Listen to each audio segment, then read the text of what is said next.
खुरुमजे ma'am पुनमक Manipuri की मरुब इपाउ खर ma'am दा अपडेट पिजा के आनबा पाउदा ZUF न वाफोंग विलेज द खुंदा सिलकप कुकी युम मंगा मई थादोखरे कुकी सिंह नेशनल हाईवे सिंह मतम कक्तना थिंगदौरी जेलियारोंग यूनाइटेड फ्रंट ZUF की कादा सिंह ngarang कांगपोपी डिस्ट्रिक्ट की कुकी सिंह के सोंगलुंग विलेज हाय खंगनाबा वाफोंग विलेज द युम मंगा मई थादोखरे लोइनेना कुकी सिंह ngasi ahinung yaidagi NI सिंह नेशनल हाईवे सिंह थिंगजिलगनी लाउथोखरे जेलियारोंग नगा प्रुक की लम खोपसिलगा युम साजिलकपा अमसुंग लोन यादव मोंग पाक सन्ना पोपी पामी थाबी मायक्ता थरांग लौकटकिबनी हाना ZUF न फोंगदोरगले लूप असिगी ministry of information and publicity न थादोक सेरोल अमना हाई जनवरी 10 अमसुंग चांगा दा कांगपोपी डिस्ट्रिक्ट की सोंगनुंग सदर हिल्स मनुंग चनबा वाफोंग एरिया दा पोपी थाबे थबक चथबगी दमक फार्म हाउस अमदी फार्म सिंग मई थादोखिबने ममान कैरग हन्ना पोपी थाबे थबक तौदन खंगन खरबसु मखा ताना मफम कयादा लेप्तन पोपी थादोरकपदगी थारकपदगी तंगाई पदन थरांग अदु लौकटकिबने येलो प्रूफ सिंग साउना सिंगनबा पोपी थाबे थबक तौरम सिंग मतम पुंबगे न थिंगनबा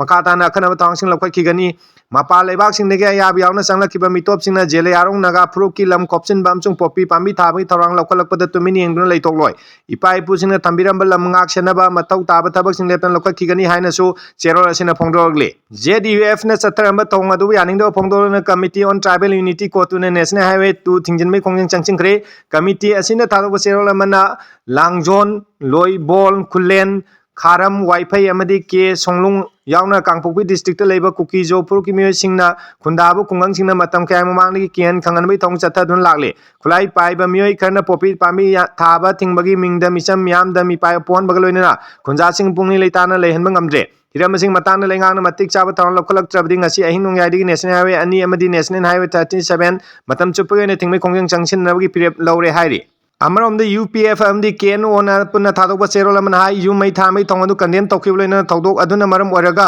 मतुंग ताकपदा थोरप पामदा थौदोक थोरपगी टेकचाकपुमा ZUF न पुगदबनी हाइरे कुकी जो प्रूफ न खुंदाबु खुंगंग मई थागि थोंग अदुना कांगलु मसिंग मक्ता थाजनदबगी सांग वांखलाले हाइना पल्लदुना चेरोल सिन हाई युमफम यावदो मोंगदा पोपी पामी थाबई मरान सिजिलगा खुंजासिंग यू मई थामई थोंगदु क्वाइदे अकनबा मोंगदा कंडेम तौफम तोय चेरकसिदा के सोंगलुंग विलेज की युम खरा मई थारम खिबना मरम ओरगा थोरंग वातो असि लोइसनहनबगी मताना ngasi कांगपोपी डिस्ट्रिक्ट की हेडक्वार्टर्स दा वांगमता की पीस कमिटी मीटिंग अमा पांडोक्रे मीटिंग अदुदा नुंगबा एसीगी MLA सु ओरिबा hills area committee chairman Dipu गांगमैना मरोइबा थौदांग लौदुना पांगथोखिबा मिफम अदु कुकी की CSO सिंह united Naga council Zeliangrong union अमदी रोंगमई नागा पीपल्स ऑर्गेनाइजेशन की म्यूसिंग सरू याकी मिफम अदुदा करी करी वाइब लौखरबगे हाबिग मताना करिगुममता हुजि पावबेन खंगबं ngamdri हाइरे मथंगी पाउदा चुचामपुर सिक्योरिटी फोर्स ने UKNA की कैम थुगाइखरे यामला खुलाई फारे हौखिब जनवरी कुमाथोइद चुचामपुर डिस्ट्रिक्ट की तुइबोंग कक्सिंग खुनौ मसान मखोंग लैकाइदगी मयांगलम ऋषिकांतबु तमथिना हाटखिबा थौदोक मई लेनना सिक्योरिटी फोर्स ने चथरखिबा ऑपरेशन मनुंग चन्ना मियारसे चेनरीबा UKNA की कैम अमा थुगाइखरे यामला खुलाइसिंग फागले हारि ऑफिशियल सोर्स अमना हारिबना UKNA असि इंडिया म्यांमार बॉर्डर ऑपरेट तौदुना सु एग्रीमेंट साइन तौनदबा लालुप अमनि UKNA की कैडर मरीना मयांगलम ऋषिकांतबु किडनैप तौदुना पुखम मतुंगदा तमथिन हाट तोखिबा थौदो अदुग मई लेनना अहानबा फेज की ओइना सेंट्रल सिक्योरिटी फोर्स अमसुंग मणिपुर पुलिस की अपुनबा कंबाइन टीम अमना चुचामपुर पुलिस स्टेशन मनुंग चनबा कैजांग विलेज दा चथगे ऑपरेशन UKNA की कैम अदु थुगाइखिबनी लोइना हारिबा camp अदुदगी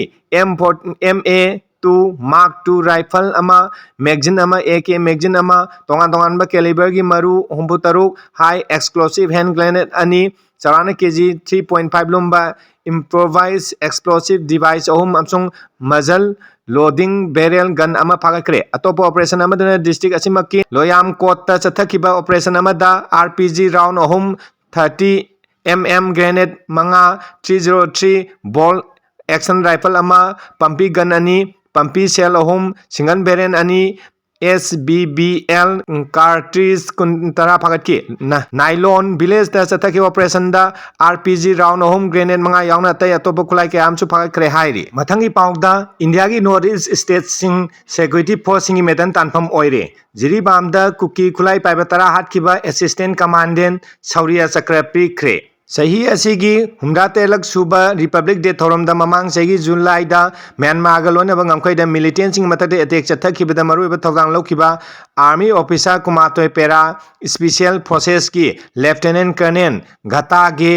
Aditya Sirikumar amasung kumja lising ani kunmarigi November 13 da Jiribam da kuki laloba tara hatkiba CRPF ki assistant Bipin Wilson da Sauriya Chakra piduni kai khumnobu utkre mamang segi July 13 dagi tarahomdoi da Lieutenant Colonel Gatage Aditya Sirikumar na alusingba kumatoi suba pera commando gi team amana Myanmar galona ngamkhai da akhanaba attack chathaduna militant singi maroiba kem amangata thon kibaga loinana militant mapan hatpa ngamke Myanmar galona ngamkhai de Indian Army operation chathaki haiba official oibana lauthokpagi mongda award asi lebaki humra tare suba Republic Day gi thoromda pikibane amomda kumja lisingani kunmagi November 13 da Jiribam district ki Boro Bekra da leiba CRPF ki kem amada khulai matik chana paiba kuki militants in attack chathanana honarakiba tharang ama mai pan ki dabagi damak assistant commandant Bipin Wilson da Sauriya Chakra pidun kai khunu utki numit aduda khulai matik chana paiba militants singna kunsuba battalion CRPF ki Bero Bekra da leiba post amade attack chathana honarakpare assistant commandant Wilson na mai pan ki dabaga loinana post adu leiba personnel sing amasung manang nang na leiba misam kaya punsi kan mangamki amomda indigenous tribal leaders from ITLF amsung kuki organization for human rights kohorna CRPF ki officer da gallantry medal pb tongoru yaning da phongdorogli loop ani asina thalokpa amana hai Jiribam da mar kuki kunja singna masagi maram da ngak senmagi tawdang lauringai da extra judicial oiba mongda volunteer sing hat kiba miyoi amabu award piba haibse asumba thong natte Mitai Furuki Mio Singna, Etex attack Payahana Mi Pai Polapodi, Kulngaku Liba Volunteer Sing Harpagi Damaliba, Asigi Lemzeninga or Galantary, Award Piba Habsasum Kontang Nati Hairi.